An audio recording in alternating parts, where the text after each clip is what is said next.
జగిత్యాల్లో BRS పార్టీకి big shock తగిలింది. 6 కౌన్సిలర్లు బీఆర్ఎస్ పార్టీకి ప్రాథమిక సభ్యత్వానికి రాజీనామా చేశారు. పార్టీని వీడటం బాధాకరంగానే ఉందన్నారు. ఇక తమ భవిష్యత్తు కార్యాచరణ త్వరలోనే ప్రకటిస్తామన్నారు. పార్టీ కోసం నిరంతరం శ్రమించామని, కానీ ఎమ్మెల్యే తమకు న్యాయం చేయలేదని తెలిపారు. సమావేశానికి ప్రెస్ మీట్కి ఇచ్చేసినటువంటి ప్రెస్ మిత్రులందరికీ మరియు నా సహోదరుడు తోటి కౌన్సిలర్లు సింగరావణ, సాగర్ అన్న, రవి రాజీనామా చేయడం చాలా బాధగా ఉంది. వాస్తవానికి బీఆర్ఎస్ పార్టీ అంటే ఒక సొంత ఇంటికంటే ఎక్కువ ప్రేమించిన వ్యక్తిని నేను ఒకని.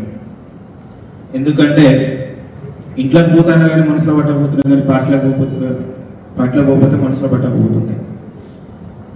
నేను 2008 నుంచి ఉద్యమంలో కీలకంగా ఆ రోజు అప్పటి నుంచి పార్టీ కోసం ఆహార్నిశాలు ఎండాక వానక పార్టీ కోసం కష్టపడ్డా. ఆ రోజు మా గురువు గారు అయినటువంటి ఓరుగంటి రామారావు గారు